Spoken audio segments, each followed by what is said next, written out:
앞에 이게 있는 게 뭐죠? 혹시 대구에도 이게 있습니까? 대구에도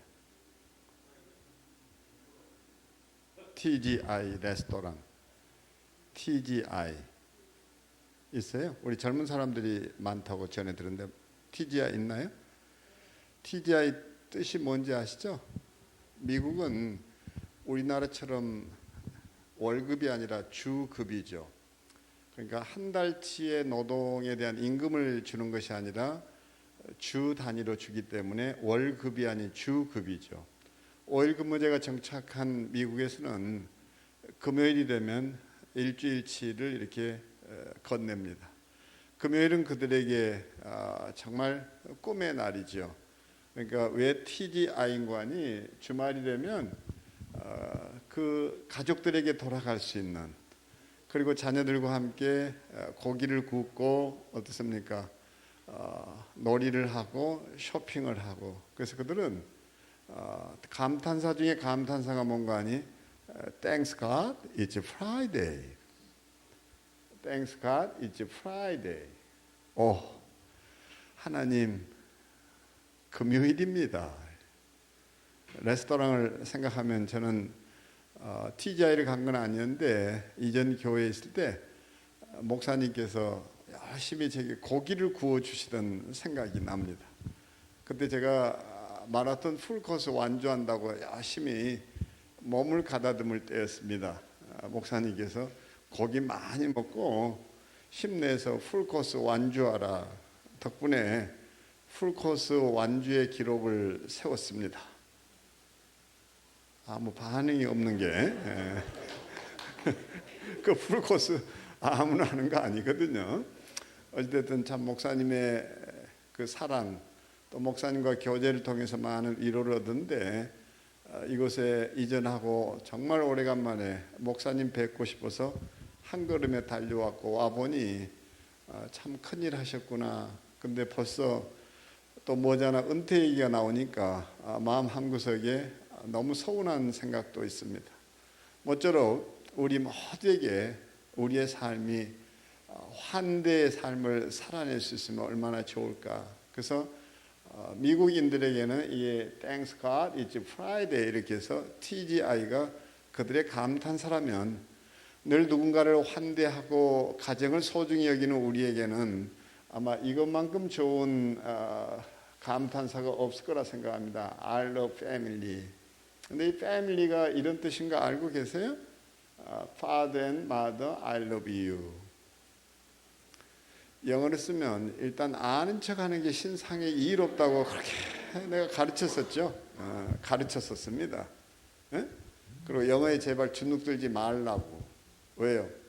한국 사람은요 3개 국어를 동시에 쓰는 특이한 민족입니다.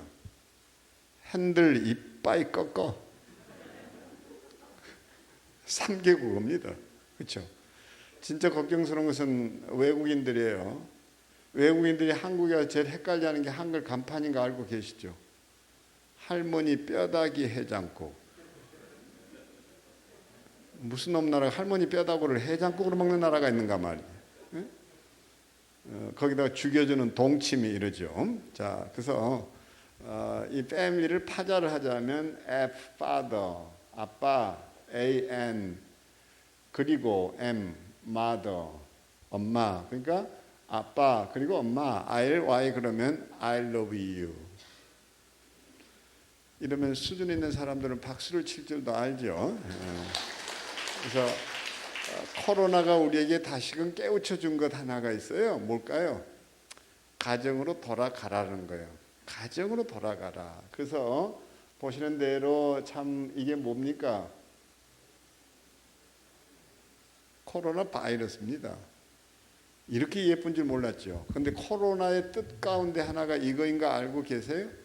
대관식이다. 코로나에 담긴 뜻이 대관식이에요. 공작의 자기를 부여받습니다. 또 왕의 지위에 올라섭니다. 그때 머리에 씌워주는 것을 대관식이라고 그래요. 그렇죠?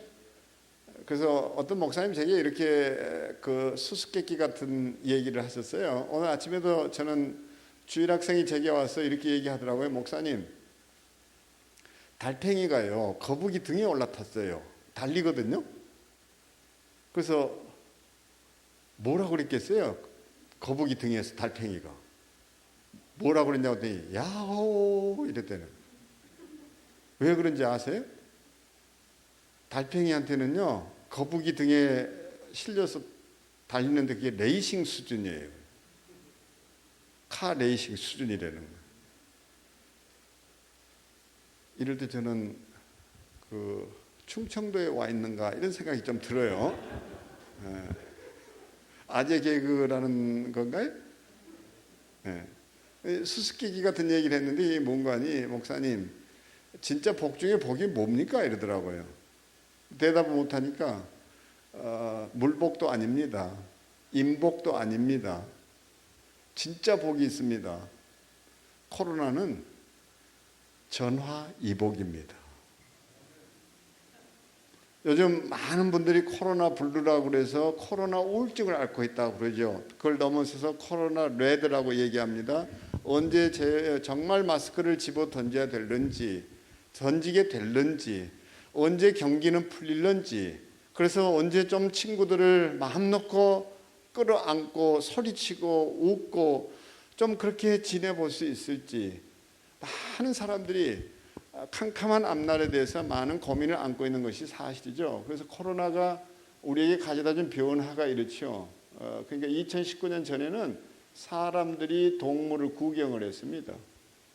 그런데 2020년 코로나가 오면서 동물들이 집에 갇힌 사람들을 거꾸로 구경합니다. 이 수준 높은 얘기를 이해하시겠어요? 세상이 뒤집힌 거예요. 한번 보세요. 그래서 이제 코비드 19이라고 그래가지고 우리는 코로나 이전 세대와 이후 세대로 구별되게 돼 있다. 진짜로 세상은 지금 코로나 하나로 많이 바뀌었습니다. 이것을 우리가 주목할 필요가 있죠. 필리핀에서의 합동 결혼식 장면인데 지금 저와 여러분이 쓰고 있는 마스크를 끼고 감염 위험 때문에 결혼식을 치러야 되는 이 광경 기가 막히잖아요. 또 우리가 이런 장면을 언제 볼 수 있을지, 그렇죠? 자, 그래서 집안에서 벌어진 일입니다. 이제 아이가 엄마한테 그러죠. 맘, 우리 헤어컷 해야 되지 않냐? 그러니까 미장원 가야 되지 않냐? 이 소리예요. 엄마, 맘, we need haircut? 그러니까 엄마가 하는 소리가 이럽니다. I'm dead. 나 엄마가 아니고 아빠야. 집안의 가치가 얼마나 머리를 기르는지 아이가 아빠를 엄마로 착각할 너무 이제 희화적이죠. 세상이 이렇게 참 많은 변화들을 그래서 우리로 하여금 이렇게라도 시니컬하게 웃게 만들었는데 한번 보세요. 가장 대표적인 변화 하나를 얘기해 보라면요. 우리 한국 사람들은 식사를 해도 공용제입니다. 중국의 영향을 받았어요. 그러니까 교회에서도 어떻습니까? 그냥 쉽게 말하면 이 오이고추 하나를 먹어도요. 우리는 막장 하나로 다 나누어 먹었어요. 미국은 빵을 먹어도 그 버터를 하나씩 다 주는데 우리는 통째로 먹는 거나 똑같아요. 그 입에다 딱 뭅니다. 그 침을 엄청 발라요. 그 침을 거기다 딱 찍습니다. 딴 사람이 찍어요. 침을 교환하고 있는 거예요. 그래서 중국의 영향으로 우리는 한솥밥을 먹었을 때 그게 식구, 가족이라고 부릅니다. 식구, 가족이에요. 근데 시진핑도 절대 권력이라는 시진핑도 바꿔놓지 못한 게 이 식문화입니다. 식문화. 장례 문화가 있죠. 식문화가 있죠. 근데 못 바꿨던 것이 이 문화인데 중국도 코로나가 이것을 공찬제에서 분찬제로 바꿔버립니다. 나눠 먹기 시작해요. 코로나는요, 우리 삶의 전 분야에 딱 한마디로 말하면 똥침을 놓습니다. 정신 차려라는 거예요. 정신 차려라. 자, 그래서 어떻습니까? 부활절의 그 문화도 이렇게 바뀐 거 아시죠? 로마 병정이 밖에 서서 이제 예수님이 돌문을 열고 나오려고 하니까 뭐라고 그럽니까? 더 들어가시라고. 지금은 코로나 상황이니까 좀 이따 나오시라고. 자, 어떠세요? 그래서 딱 메시지는 하나입니다. 뭐라는 거예요? 집에 머물러라. 집에 머물러라.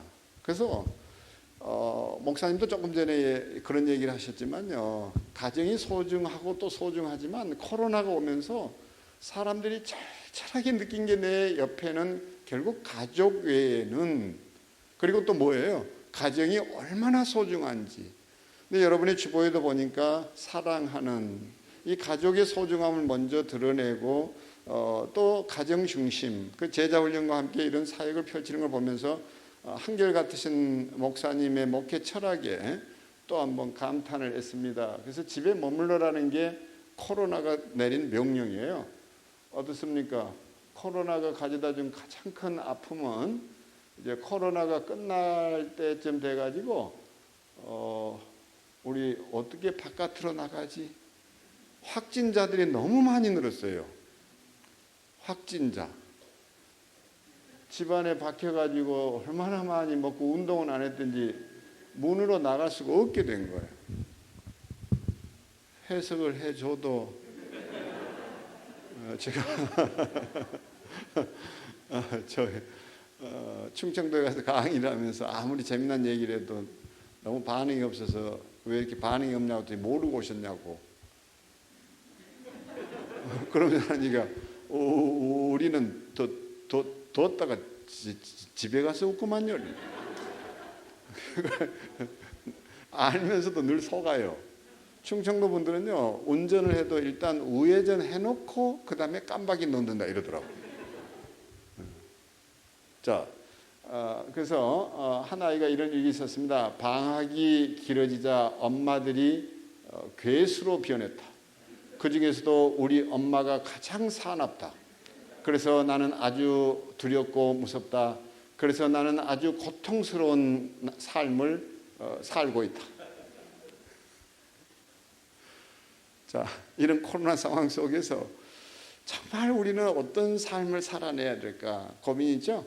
그래서 프랑스 미래학자 작 아탈리가 아주 재미난 얘기를 합니다. 코로나 이후에 우리의 삶의 변화를 놓고서 그 문화 콘텐츠가 뭐냐고 그랬을 때요, 이런 얘기를 던집니다. 첫째는 시간일 것이다. 두 번째는 죽음이다. 셋째는 슬픔이다. 넷째는 장례다. 그럽니다. 이게 너무 엉뚱한 소리를 해요. 미래학자의 얘기니까 가벼이 들을 수 없는 얘기잖아요. 코로나 이후의 문화 콘텐츠가 뭐냐. 근데 딱 네 가지입니다. 한번 따라하겠습니다. 시간이다. 죽음이다. 슬픔이다. 장례다.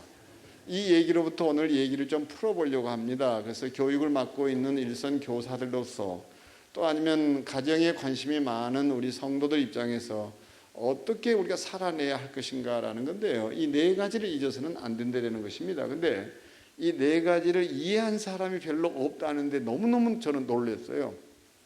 저는 이걸 보는 순간 딱 떠올랐던 것 하나가 있었는데 그것은 무엇인가 하니 이 요한복음 11장에 나사로의 죽음 사건이었습니다. 예수의 사랑을 받았던 그 나사로와 마르다와 마리아 이 자매, 두 자매와 이제 오라비 가정은 예수님이 사랑하는 가족이었다고 그랬습니다. 사랑하는 패밀리였어요. 그런데 위기 상황이 발생합니다. 재난이에요. 재난입니다. 그러니까 세월호 같은 것만 재난이 아니에요. 우리 가정은 늘 재난 속에 있습니다. 어느 날 갑자기 복통을 일으킵니다. 결국은 병원에 달려가더니 맹장이라고 그럽니다. 다 이게 재난이에요. 그렇죠? 갑자기 재정적인 문제가 생깁니다. 돈을 갚아주겠다던 사람이 결국 부도를 냅니다. 다 재난이에요. 건강으로 재난이 오든지 재정적인 재난이 오든지 다 재난 상황인데, 이런 재난이 가정에 닥쳤을 때 그 마르다 마리아 두 자매가 가장 먼저 한 일은 예수님께 이 소식을 전합니다. 근데 예수께서는 그 소식을 듣고 달려가야 되는데요, 달려가지를 않아요. 오히려 이틀을 지체하더니 여기에 딱 등장하는 게 시간의 문제입니다. 그렇죠? 저는 우리가 살면서 그동안 놓쳤던 것 하나 있었는데 그 시간을 자꾸 놓치고 살았어요. 그래서 오늘 몇 시냐 그러면 6시 29분입니다. 이 얘기밖에 못해요. 시간은요 딱 두 가지로 나뉩니다. 하나는 카이로스가 있고 또 하나는 크로노스가 있는데 크로노스는 뭔가 하니요 연대기적 시간이에요. 그냥 기계적으로 시간이 흘러가요. 우리는 거기에 어떤 반응도 못 보이고 또 한 해가 갔다 또 한 달이 흘렀다 또 하루가 지나갔다 주일을 보냈다 이거예요. 그러나 카이로스는 그 시간이 의미를 가지고 다가오는 때를 얘기하는 겁니다. 의미 있게 만드는 거예요. 그러면 긴 설명 없이 이를테면 이런 것입니다. 내가 재택근무를 하게 됐다. 그렇게 해서 오늘 사람들 만날 일이 없으니까 세수를 안 하고 그냥 오늘 집에서 대충 지내자. 세수를 안 하면요, 그는 아직도 어제를 살고 있는 거예요. 세수를 한다라는 게 뭔가 하니 시간을 새롭게 세팅하는 것. 그래서 이것을 우리는 뭐라고 얘기하는 거 아니 너무 어렵게 들을 필요는 없어요. 리추얼이라고 그럽니다. 여성들은 자신을 메이크업하면서 하루를 출발합니다. 자, 그렇다면 목사님께서 이제 맡으신 교회가 있어서 낮에 못 왔습니다. 이렇게 얘기했는데 맞습니다. 그동안 제게 변화가 하나 있었는데 내년이면 30주년이 됩니다. 가정사역을 시작한 지. 외길을 걸으려고 했습니다. 그런데 저희 동기들이 나서서 이렇게 제안을 했습니다. 제가 지금은 서울 양재동에 있다가 경기도 양평으로 옮겼는데 거기에 이제 건물이 지어지고 나니까 여기에서 교회를 시작하면 어떠냐. 양평은 특수한 곳 아니냐. 그렇게 해서 교회를 권하는데 제가 고개를 흔들었습니다. 저는 그냥 외길을 걷겠습니다. 가정사역으로 끝냅니다. 그랬는데 한결같이 동기들이 하는 얘기가 널더러 가정사역 그만두려는 얘기 아니다. 그냥 너가 지금까지 강조해왔던 것을 교회를 통해서 완성시켜 달라는 얘기다. 그 말은 거절할 수 없었습니다. 그렇게 해서 종교개혁 500주년 기념의 해에 종교개혁 500주년 기념교회가 세워졌고 그냥 애칭으로 청란교회 그러는데 그 담임 목사가 됐습니다. 그래서 담임이 되다 보니까요 서툰 게 한두 가지가 아니에요. 그래서 매번 실수가 많습니다. 절기가 다가왔는데도 늘 다른 교회 준비된 프로그램에 참여해서 세미나하고 강의하고 설교하던 제가 모든 걸 다 핸들링해야 되니까 목회가 쉬운 게 아니구나 서서히 깨닫기 시작했습니다. 그렇게 해서 이를테면 부활절이 다가왔는데도 전주에 부활절 헌금 봉투를 만들지 몰랐던 강수아 전도사님 같이 아주 똑똑하신 우리 전도사님 한 분이 날들어 그것도 준비를 안 했다고 짜증을 내는 거예요. 전도사한테 당했어요. 그래서 내가 그랬습니다. 아이씨 대목 놓쳤네 이랬어요. 경상도 말로 아이씨 대목 놓쳤네. 이렇게 서툰 게 한두 개가 아닌 거예요. 교인들이 그걸 알아버렸어요. 그래가지고 뭐만 되면 내가 서툰 줄 알고 다 챙겨줍니다. 목사님 대목입니다. 대목.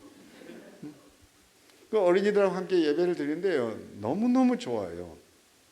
너무 좋아요. 그게 뭔가 하니 다른 것이 아니라 저희는 통합 예배를 드리는데 오늘은 교육 주의니까 이런 얘기를 좀 할 수 있다고 보는데요 정말 우리는 아이들을 배제시키면 안 된다고 생각합니다. 여기도 저쪽 방이 그 유아실일 거라고 생각이 딱 드는데 교회 구조가 다 그래요. 그 유아실은 사실은 제가 볼 때 유배실이에요. 우리 조용히 예배 드릴 테니까 너희들 좀 거기 가 있거라 이거예요. 그렇죠? 네. 그래서 이스라엘 성지순례 굳이 안 가도 됩니다. 저기 통곡의 벽입니다. 아이들이 콧물 질질 흘리면서 유리벽 자고 울고 있는 거 늘 자주 봅니다. 통합 예배를 드리니까요 다소 시끄러운 건 사실이에요. 근데 예배가 바뀌었습니다. 한 가족이 드리는 예배예요. 행사로 치르는 게 아니라 매주 그렇게 합니다. 어떤 아이는 막 올라타고 축복기도 하겠다고 하는데 강대상에 올라와서 오늘 또 내하고 숨바꼭질을 하지를 않나. 사람들이 처음 오신 분들은요 바로 그 장면들에 너무 놀랍니다. 이게 교회 아니냐 그래요. 그래서 저는 주일 학생들한테도 모든 순서들을 다 맡겼습니다. 그래서 예를 들면 헌금위원, 요즘 교회 많은 교회들이 헌금하면 그냥 넣고 가는데, 그냥 이건 제 철학인데, 그렇게 하는 것보다 헌금을 직접 내 손으로 이렇게 드리는 것이 좋겠다는 생각에 헌금위원이 있습니다. 근데 큰 나이 많은 권사님이 해야 될 일이라고 생각지를 않았어요. 너무 쉬운 일을 그분들을 앉았다 일어섰다, 그 노동인 것 같아요. 그래서 너무 단순한 작업이니까 어린아이들한테 맡겼습니다. 어린아이들이 헌금위원이에요. 근데 헌금이 제가 보니까 더 많이 나와요. 너무 순수한 이 애가 헌금 그 주머니를 들고 가서 써서 헌금을 안 하면 너무 서글픈 표정으로 이렇게 있는 거예요. 그러니까 앞에서 다 보이잖아요. 숫자가 많지 않으니까. 이분이 어떻게 하다 급하게 왔는데 딱 이렇게 확인을 했는데 5만 원짜리밖에 없는데, 이게 만 원짜리를 넣을 건데 이제 이렇게 고민도 할 수 없이 5만 원짜리를 넣는 거예요. 헌금이 더 많이 나와요. 제가 요즘 로마서를 강의하는데요, 주일 학생들이 로마서를 다 이해해요. 우리는 너무 착각했어요. 그러니까 물론 쉽게 하려고 애쓰지만 굳이 쉽게 하려고 하지 않아요. 그냥 바르게만 전하는데, 초등학생이 그 설교 노트를 하는 거 보면 기가 막힙니다. 제 결론은 뭔가요? 어른들은 듣는 척 하면서 절대 안 들어요. 주식이 올랐나 내려갔나, 이번 달 결제는 어떤, 온갖 생각에 빠져 있습니다. 애들은 떠들면서 다 들어요. 그래서 이번에 이제 특별한 선교사를 파송하고 또 그 직분자를 세우는 일이 있었는데, 안수위원을 내세우는데 노회 임원들 뭐 이런 분들이 아닌 교회 행사였기 때문에 그냥 저는 안수위원으로 그 주일 학생들도 선정을 했습니다.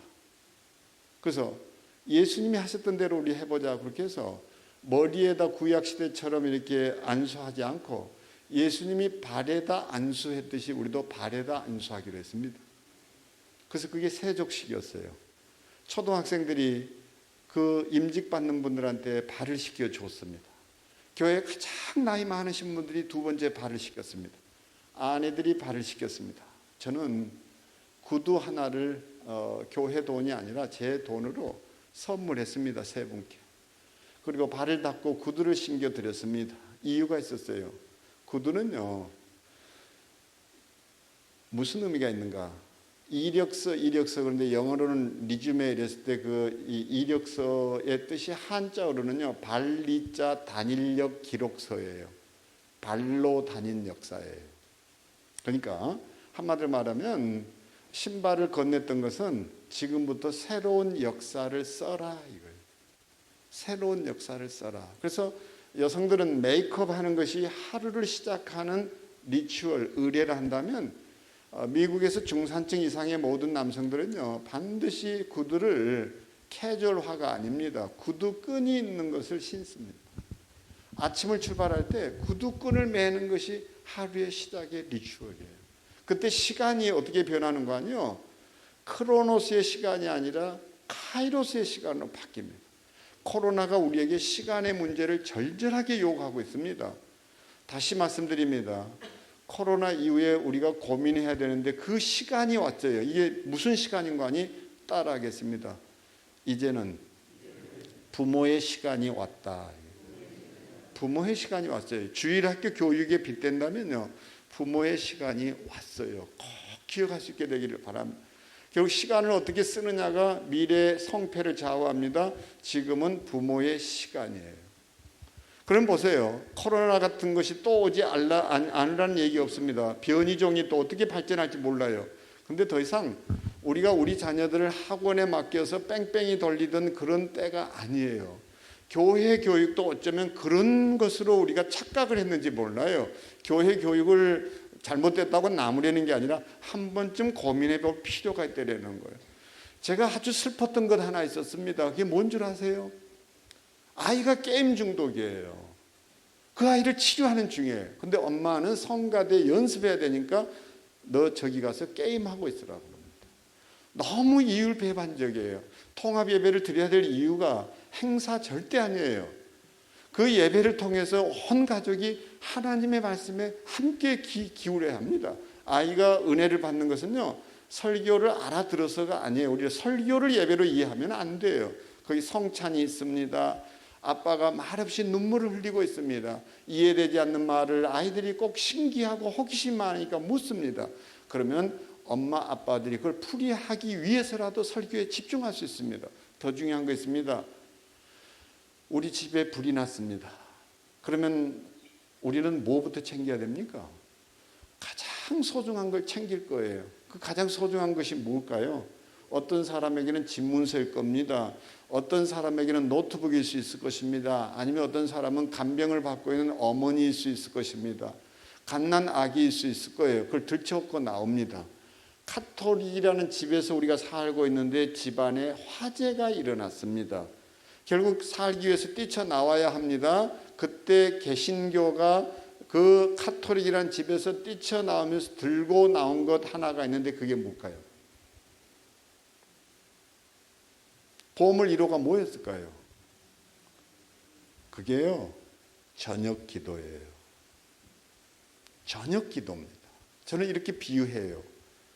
근데 저녁 기도 합니까? 저는 교회가 교회 중심의 새벽 기도를 참 많이 강조했던 때가 있었는데요.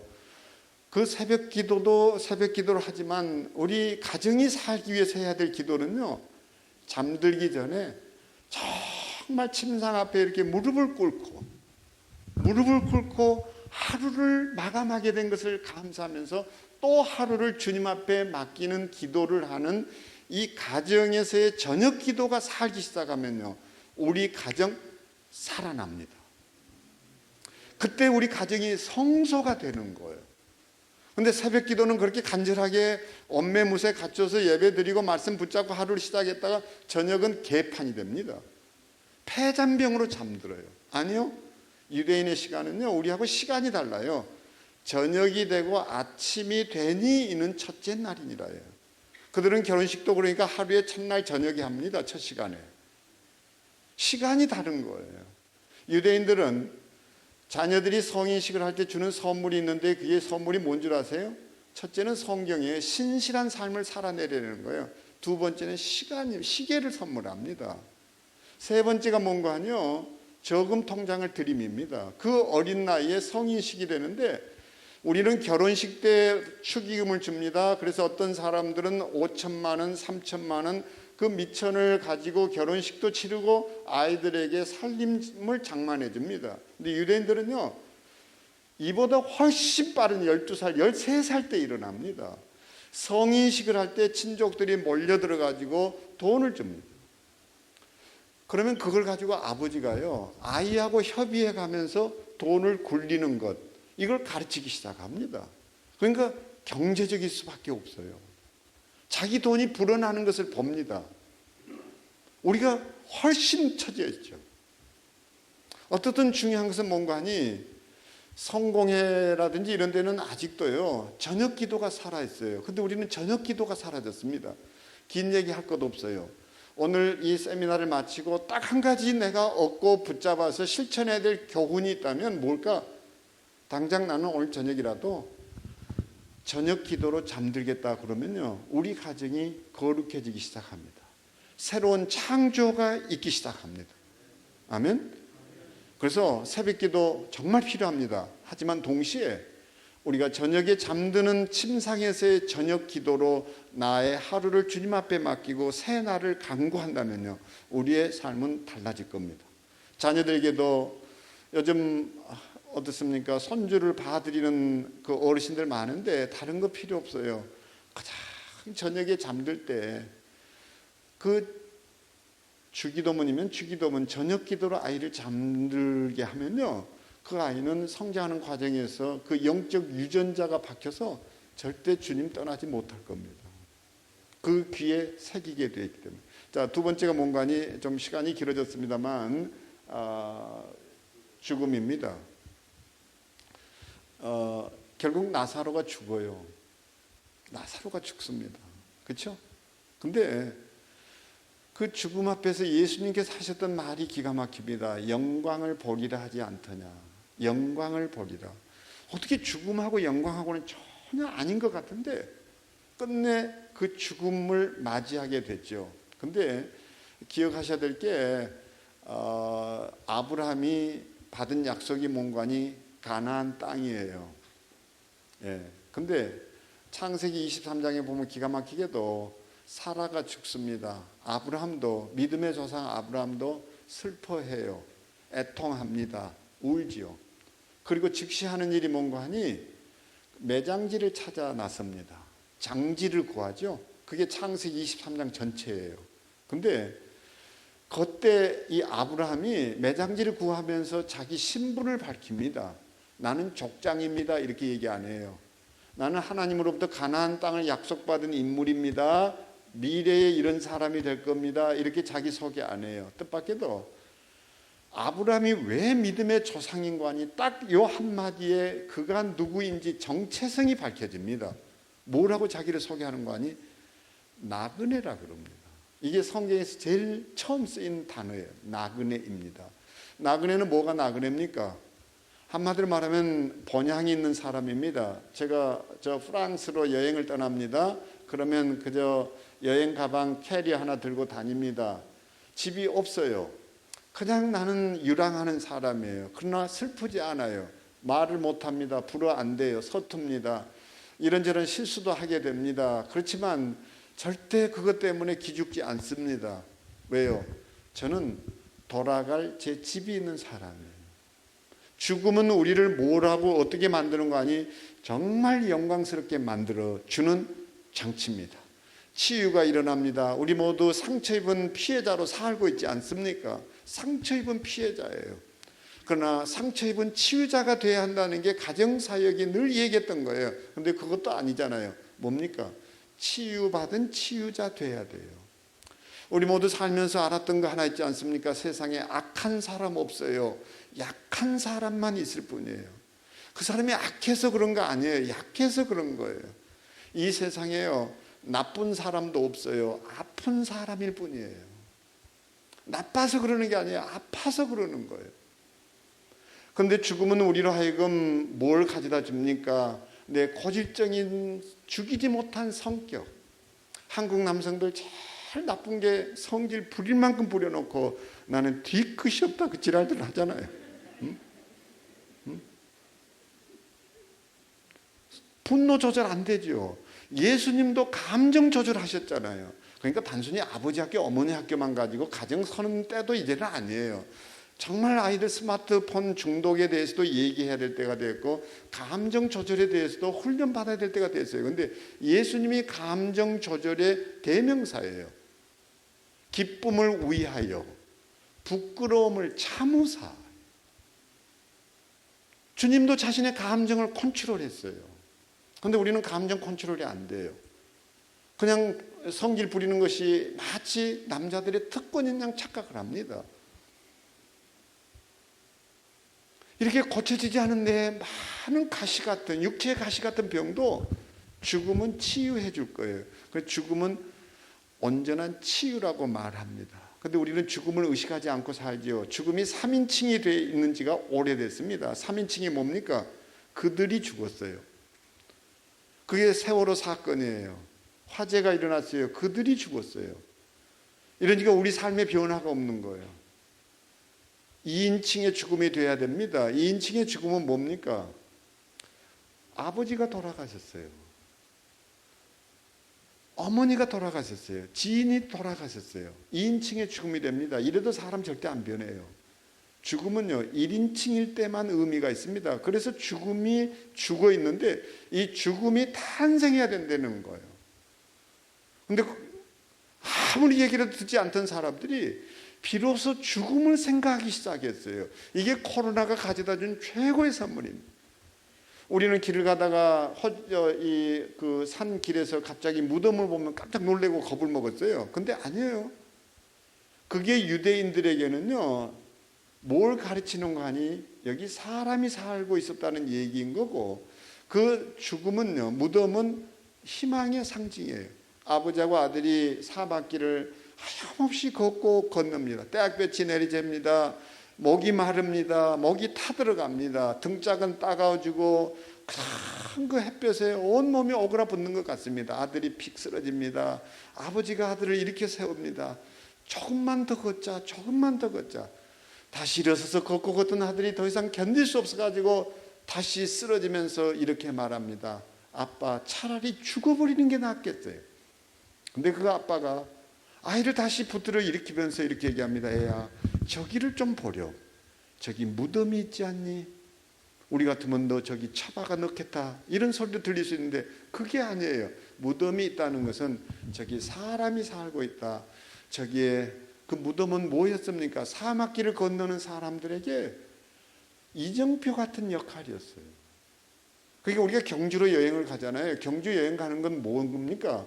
저건요, 엄청난 역사의 유산입니다. 세계 어느 나라를 가보세요. 천년의 문화를 저렇게 무덤으로 만들어 놓은 데가 어디 있어요? 근데 경주를 왜 갑니까? 무덤을 보기 위해서 가는 게 맞아요. 그게 뭐냐면 필멸자라는 거예요. 근데 경주는 가는 이유가 황랑빵 사러 가는 거예요. 그건 주문하면 되는데 경주까지 왜 개고생을 하고 가냐 이거예요. 우리 크리스천들은요, 항상 죽음을 의식해야 됩니다. 그래서 메시지가 뭐예요? 영원히 살 것처럼 꿈꾸고 내일 떠날 것처럼 살아라는 거예요. 내일 떠날 건데 마누라가 치아가 아무데나 짜놨다고 지랄지랄 성질 부리다가 죽을 거냐 이거예요. 내일 떠날 건데. 그러면요, 다시 생각하게 돼요. 영원히 살 것처럼 꿈꾸고 내일 떠날 것처럼 살아가라. 그래서 코로나는 죽음을 바라보라는 얘기예요. 세 번째가 뭔가 하니 슬픔입니다. 우리는 슬픔을 가볍게 여기면 안 되죠. 성경은 분명히 말합니다. 우는 자들과 함께 울고 웃는 자들과 함께 울으라는 공감의 문제예요. 근데 우리는 공감하는 데 많이 실패했습니다. 통하는 가정 안에는 뭐가 있는 줄 아세요? 공감이 있어요. 그게 소통이에요. 서울말 쓰고 표준말 썼다고 그게 소통하는 가정이고 아주 품이 있는 가정 아니에요.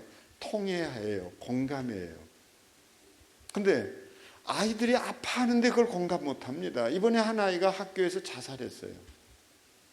성적 문제 때문에가 아니라 선생님으로부터 받은 오해 때문이었어요.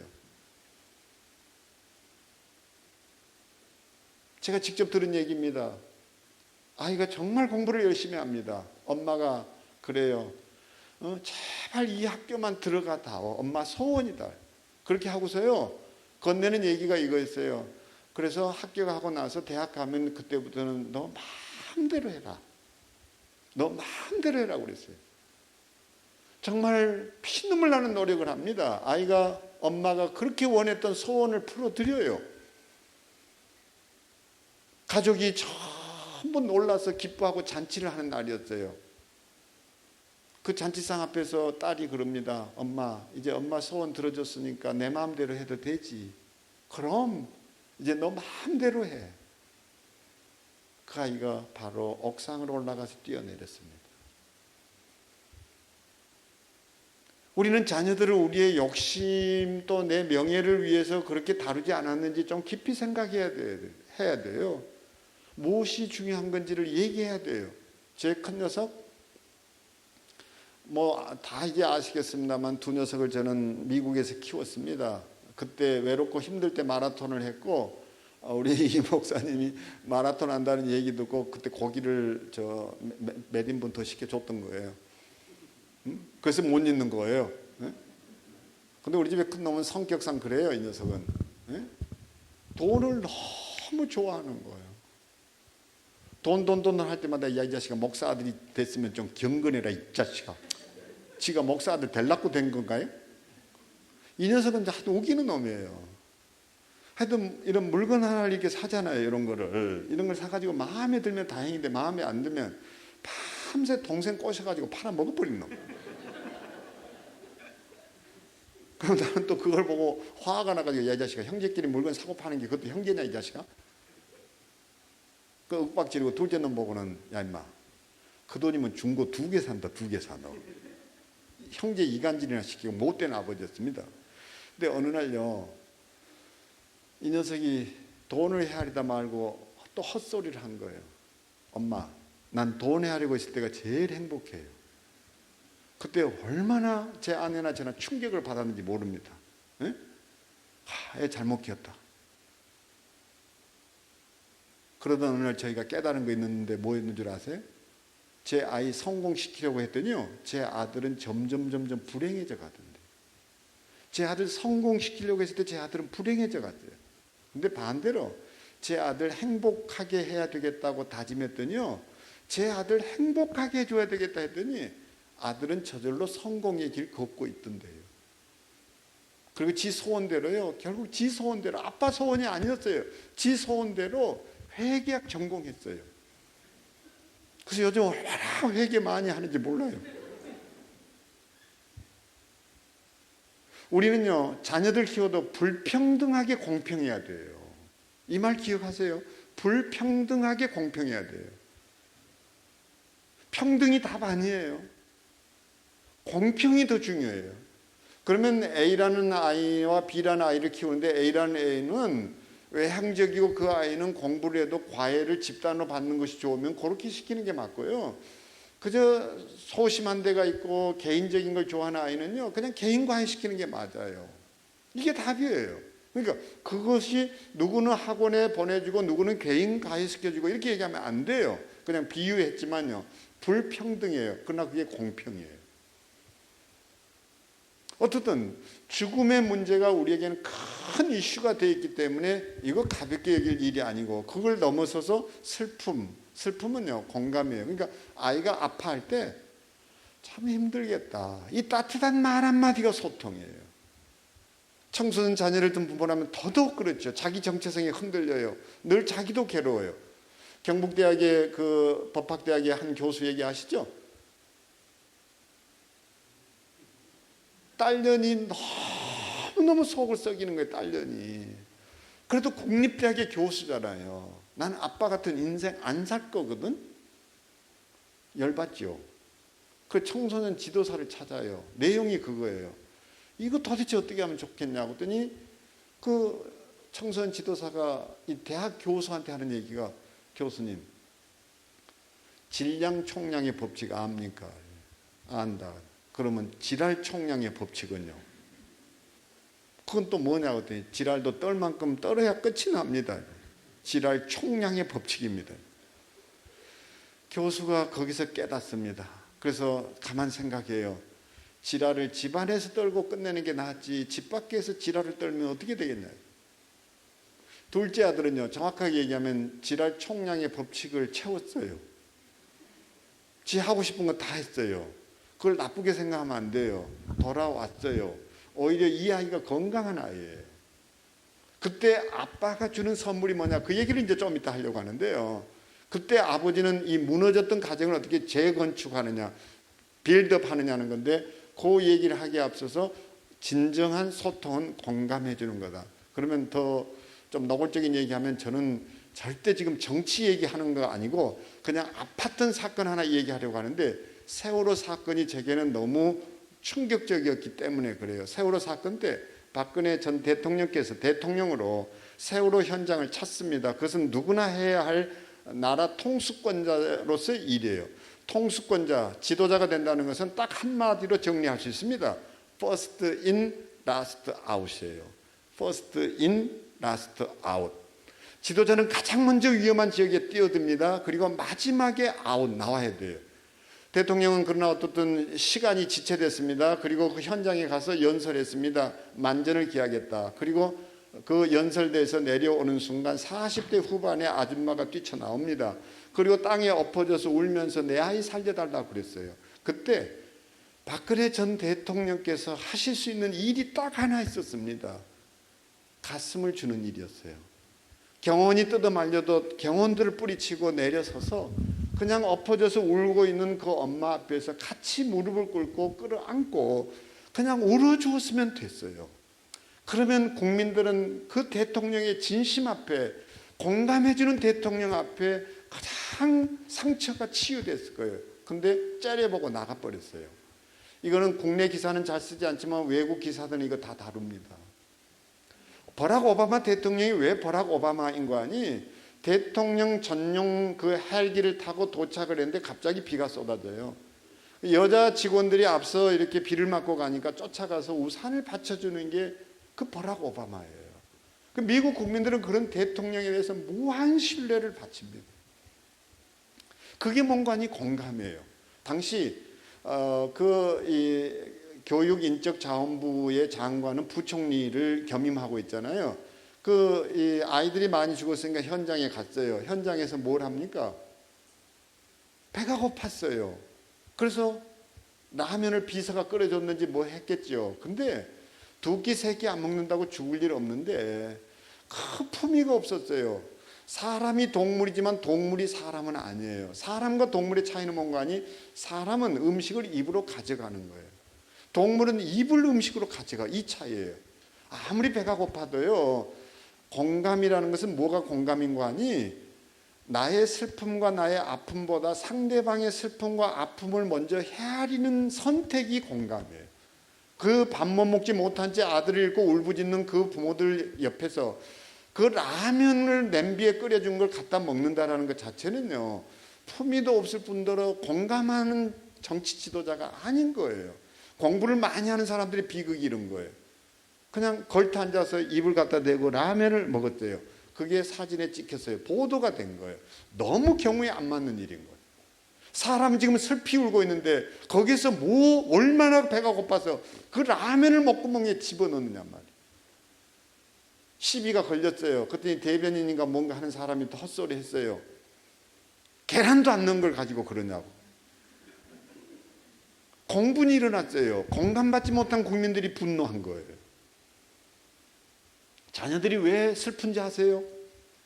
부모가 공감 못 해주니까 그래요. 오늘 설교 주제가 참 좋은 주제였다고 생각합니다. 부목사님의 설교 주제 같았는데 내용은 모르지만 정말 공감하는 일이 중요해집니다. 네 번째가 뭔가니 장례식입니다.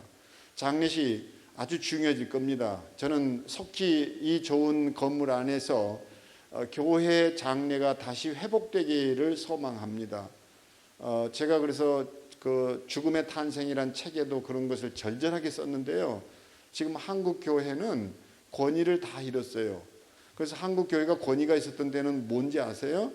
목사님이 시신을 염습할 때였어요. 그때도 지금도 장로님들이 그냥 목사님한테 마음에 안 들고 해서 대드는 건 똑같아요. 노골적으로 얘기하면 갈등할 수 있어요. 근데 중요한 건 그때는 왜 목사님을 함부로 다루지 못했는 거 아니? 목사님이 내 어머니 시신을 만져주셨다.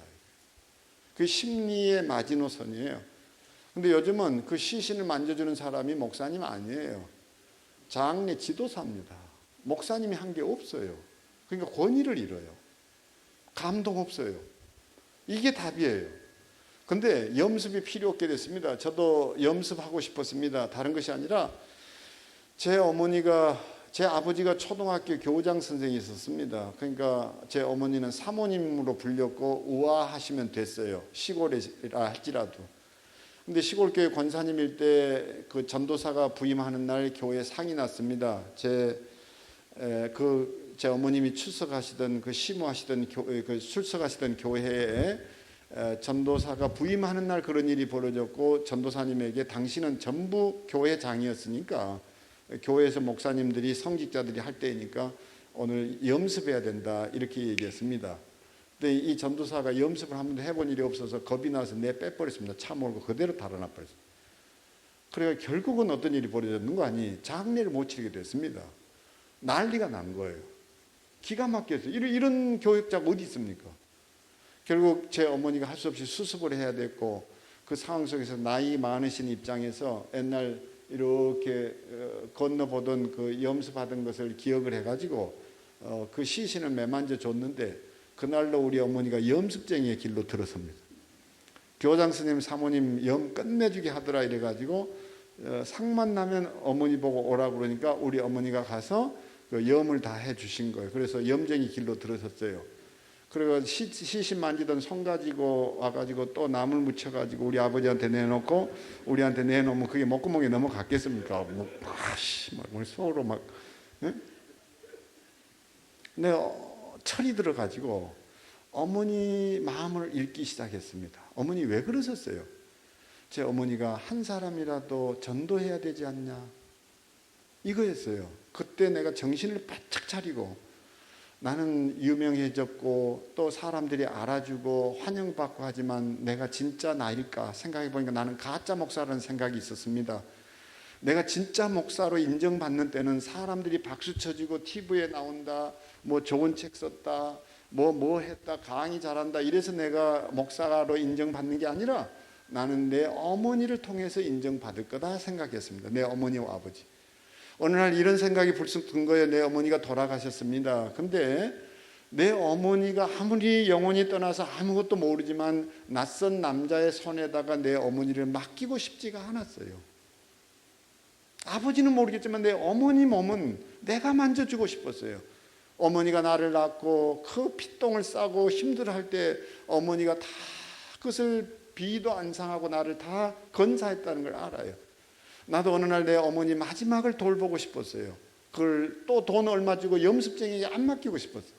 그래서 내가 내 어머니 시신을 만지는데 비도 안 상하고 구역질도 안 나고 그렇게 해서 내 어머니를 깨끗하게 마무리해서 떠나보낼 수 있다면 그때 나는 진짜 목사 되는 거다. 그래서 남몰래 아내한테도 얘기를 안 하고 자식놈들한테도 얘기 안 하고 몰래 염습을 정보를 얻고 준비를 해가기 시작했습니다. 근데 코로나가 왔습니다. 그 염습 못하게 됐어요. 왜요? 필요가 없게 됐어요. 그렇잖아요. 코로나 감염 사망자일 경우에 감염 규칙에 따라서 6시간 이내에 시신을 화장을 해야 됩니다. 그러니까 선화장 후 장례가 나왔어요. 이렇게 모든 것이 변화된 겁니다. 기가 막힌 혁명이 일어나고 있습니다, 지금. 그렇게 해서 결국 얼굴 유리 넘어 확인하라고 그러고 화장을 했다가 유골을 함을 갖다 주고 그걸 가지고 장례를 치는 거예요. 사람들 그때서 안 거예요. 염습 안 해도 되네? 제가 제 어머니한테 즉시 전화 걸었습니다. 어머니, 왜 염습을 했어요? 그때 하는 얘기가 딱 이 한마디였습니다. 야야, 옛날에 생각해봐라. 에? 추운 겨울에 사람이 죽어. 그때는 3일장도 아니었다는 거예요. 5일장, 7일장도 해야 됐고 저 시골에 살고 있는 아재가 올라와야 되고 근데 오기 전에 입관해버리면 안 되니까 입관을 못하고 추운 겨울에 어디 뭐 장례식장 있냐 뭐가 있냐 그 아버지가 잠들던 그 방에서 장례를 치러야 되는 건데 그럼 이제 군부를 떼고 그러면 옛날 어른들을 윗목에 모시면 안 된다 해서 아랫목에다 모셨고 병풍 쳤고 그렇게 하는데 군불이 이제 막 군불을 떼니까 방이 뜨거워져 가지고 결국은 막 금방 부패하고 국물이 흐르고 냄새는 나고 잘 데는 없으니까 또 거기 가 자야 하고 무슨 호텔이 있냐 뭐가 있냐 그러다 보니까 산 사람 좀 살자고 장례 잘 치르려고 그냥 우리를 위해서 염습한 거 아니냐 충격을 받았습니다. 그런데 지금은 시신 저온 냉장 장치가 있어서 염습 필요가 없어진 거잖아요. 생각해 보세요. 교회가 장례식장을 만들 필요 없이요. 그냥 시신 저온 냉장 장치 하나면 발인 예배도 여기서 드릴 수 있지 않습니까? 저 자리에 권사님이 앉아서 눈물 흘려 기도하시던 자리라고 여러분 이렇게 유족들에게 인사하고 그 권사님이 앉으셨던 그 자리 지나쳐서 우리 가서 저기 줄을 서겠습니다. 옆에서 목탁 두드리는데 그 옆에서 무슨 또 장례식입니까? 거기다가 선문대학이라서 문선명이 만든 거기 장례 지도학과 출신들 뭐 을지대학 서라벌대학인가 뭐 이렇게 해서 그 장례 지도학과 출신들이 병원 장례식장을 다 장악을 해가지고 그 친구들이 시키는 대로 목사님도 절하라고 그러면 절하고 있고 저는 정말 교회가 이 코로나로 인해서 한 번 회복해야 될 게 뭐냐? 장례식이라고 여깁니다. 그러면 교회는 달라지지 않을까. 그래서 얘기가 좀 저도 모르게 다른 방향으로 좀 흘렀는데 이 네 가지 코드가 코로나가 가져다 준 선물이라는 얘기와 함께 오늘 이 얘기를 하고 싶어 합니다. 간단하게 정리하겠습니다. 아리스토텔레스는 이 얘기를 합니다. 이 조음, 그러니까 우리가 성경에서 창세기 하나님이 창조하시고 보시기에 좋았더라 좋았더라 좋았더라 이렇게 심히 보시기에 좋았다 이랬을 때 라틴어로 얘기하면 엘란트 발데 보나 그래서 보나 하면 여기에서 이제 보너스가 나오죠. 보너스 그죠? 이걸 이제 히브리어로 읽으면 이제 토부 이 말인데, 토부 선한, 아름다운, 귀한, 고귀한. 그래서 하나님 보시기에 좋았다. 그럼 좋은 가정이 되려고 하면 어떻게 돼야 하냐 이건데, 이걸 미학이라고 얘기하죠. 미학. 근데 아리스토텔레스는 이 좋음이라는 기준을 이렇게 세 가지로 얘기합니다. 감동적이거나 쓸모있거나 재미있어야 된다. 한번 따라하겠습니다. 감동적이거나 쓸모있거나 재미있어야 한다. 근데 요 세 가지 코드가 누가복음 15장에 아버지가 가정이 위기에 내몰려서 아들은 가출했고 가정은 흔들렸고 이런 상황 속에서 재건축하는 가정이 이 세 가지 코드로 드러난다, 이 얘기입니다. 간단하게 정리를 하겠습니다. 먼저 감동적이고 쓸모있고 재미있다라는 게 초대 교회도 이러했습니다. 우리 초기 교회 한국에. 그러면 감동적이었다는 것은 조금 전에 이제 이 얘기를 했는데, 예를 들면 이것입니다. 어머니가 돌아가셨습니다. 그래서 연락을 취하죠. 도시에 공부하러 간 자식, 또 일터에 간 친구. 그래서 이제 쫓아오지요. 어머니 부음 소식을 듣고 달려오면서 어머니 시신 앞에 무너져 내립니다. 그리고 손을 갖다 댔다가 차가운 시신에 놀래가 지지가 자빠져 기절해버려요. 죽음이 준비 안 된 거예요. 근데 눈을 떴더니 목사님이 비닐 장갑도 안 끼고 위생 장갑도 없이 시신을 말없이 매만지고 있습니다. 여기에 뭐가 있나? 감동이에요. 목사님은 어떻게 해서 죽음도 저렇게 겁나지 않을까? 그리고 어떻게 저 굳은 일을 해낼까? 이게 감동이에요. 쓸모 있었어요. 파고다 영어학원 생기기 전에 교회는 바이블 스터디라고 해서 영어 성경 공부를 통해서 영어를 가르쳤습니다. 이게 교회였어요. 정말 교회는 이루었습니다. 군수물자가 공급됩니다. 교회를 통해서 군수물자가 배분됐습니다. 이러니까요, 정말 교회는 쓸모있는 곳이었어요. 유익이 있었어요. 그리고 마지막이 뭔가니 재미예요. 우리 교회가 어떤 곳이었습니까? 그냥 일본 말까지 섞어가지고 탁구다이가 있었습니다. 교회는 무슨 마을회관도 없을 때 교회가 마을회관이었습니다. 전도사님들이 그냥 탁구다이 갖다 놓고 탁구해 줬습니다. 그리고 교회는 축제가 있었습니다. 요즘 그 지자체마다 무슨 축제 제가 살고 있는 양평은요, 나물 축제가 또 심해요.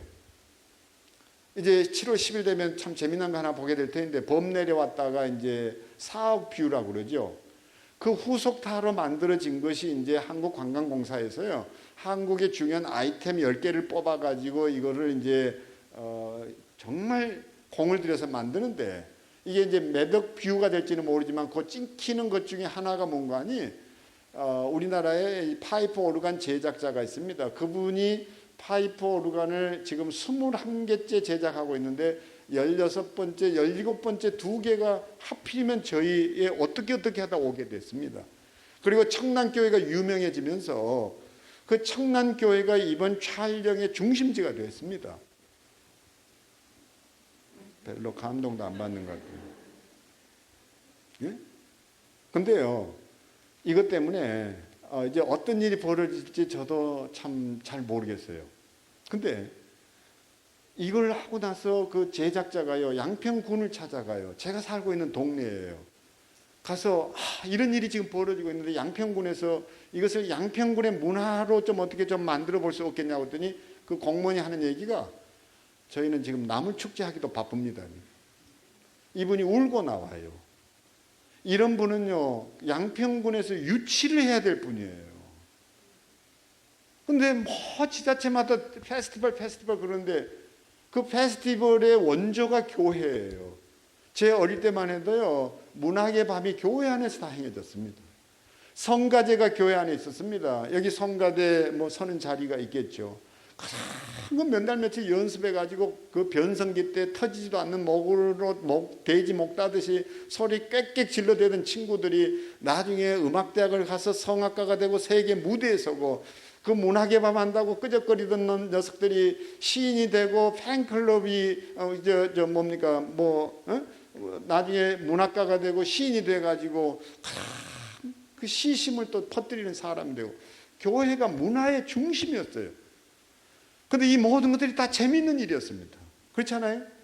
지금은 뭐 카페도 없고 이럴 때 교회가 금남 금요 뭐 이럴 때 교회는 해방구였습니다. 크리스마스 시즌 되면 막 흥분했어요. 에? 교회 오빠가 왜 나옵니까? 에? 그래가지고 2부 때 되면 어떻습니까? 1리틀, 2리틀, 3리틀 인디언 이러면서 그 이쁜 여자애들 손 다 한번 주물럭거려 보고 막. 지금 생각해도 막 흥분이 돼요. 선물 교환하고. 너무너무 재밌는 곳이 교회였어요. 이래서 교회가 부흥하고 번성했던 거예요. 저는 지금이라도 이것이 가정에도 교회도 그대로 적용되면 된다고 생각합니다. 그게 뭐냐? 한번 보세요. 둘째 아들이 돌아왔습니다. 아버지는요, 자식을 감동시켜요. 감동시킵니다. 그리고 아버지는요, 필요한 걸 제공합니다. 헤어진 신발을 봅니다. 헤어진 옷을 봅니다. 생각해 보세요. 아버지가 준 감동이 뭡니까? 답을 찾아보세요. 너무 간단하잖아요. 나를 뭐로 여겨달라고요? 종으로 여겨달라고는 그 아들을 아버지는 신분을 상승시킵니다. 가락지를 끼웁니다. 배너라는 영화를 보게 되면 보시잖아요. 그 허민관이 자기의 반지를 빼서 벤에게 건네며 이렇게 말하잖아요. 주다 벤허. 목소리가 꼭 그래요. 주다 벤허.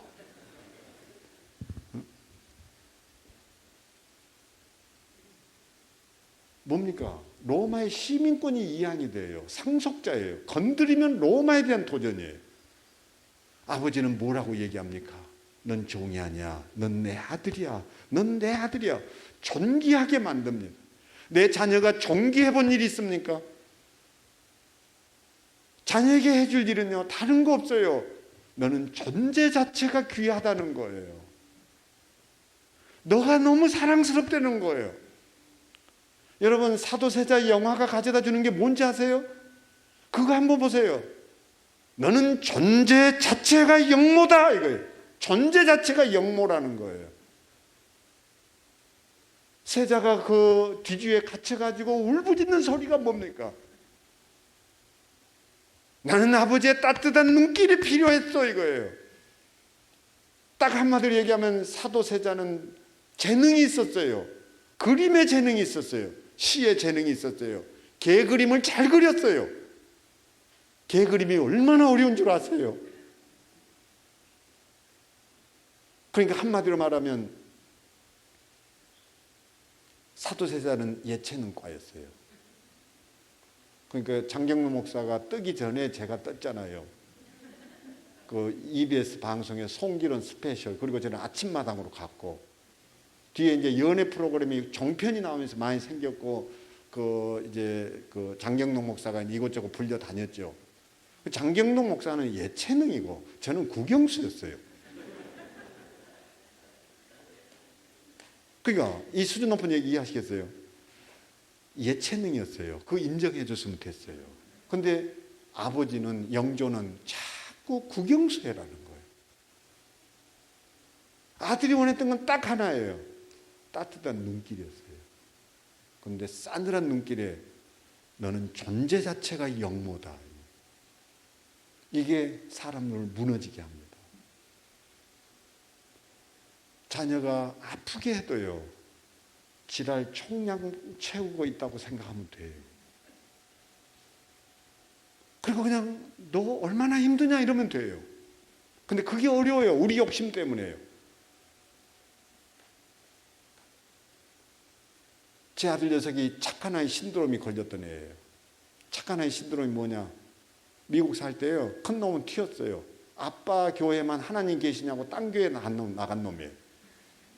그리고 거기 학생회장 뭐 투표하는데 떨어져가지고 그때 기어 들어왔어요.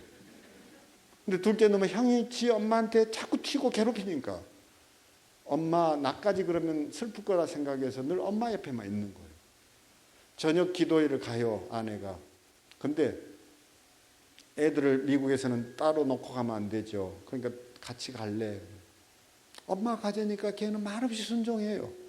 저 기팅에 앉아가지고 동화책 가지고 간 걸 읽고 있어요. 그러면 들어오는 사람마다 송 목사 아들놈 진짜 착하다고 그래. 지는 안 착해요.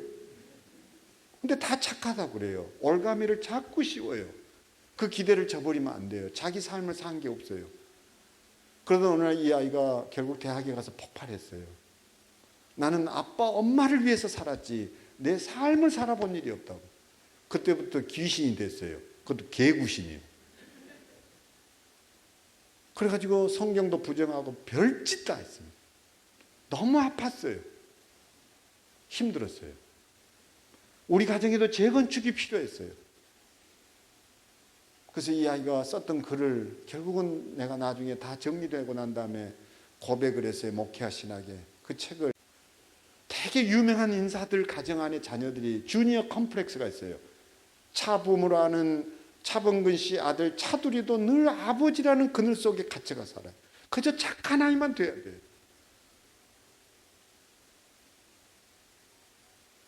근데 아니에요. 정말 아니에요. 저희 집에 둘째 놈이 그랬어요. 착한 아이만 되려고 해요. 지금은 그 얘기 다 못해요. 슬픈 얘기예요. 우리 남한테 보여주기 위한 것이 아니라 그냥 하나였으면 좋겠어요. 존재 자체로 너가 내한테 귀하다. 존귀함이에요. 이게 감동이에요. 우리는 자녀들을 이롭게 합니까? 정말 이롭게 해봤습니까? 주고 주어도 아깝지 않은, 그렇잖아요. 배고픔을 채워주는 게 아빠 맞아요. 이롭게 해야 돼요.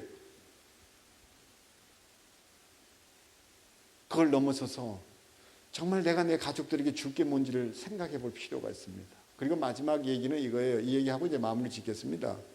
오늘 영상을 다 못 보여줘서 참 아쉽지만 마지막에 큰아들이 또 아버지한테 대들 때 아버지가 하는 얘기가 이거예요. 뭐라고요? 재미있게 살자 이거예요. 즐거워하는 것이 마땅하다. 근데 우리 가정 안에 그런 즐거움이 있어요? 그냥 유머는 유머가 아니에요. 그게 좌뇌 우뇌와 관련이 있어서 정말 가정 안에서 더 많이 우리는 천국이 뭔지를 경험시켜야 돼요.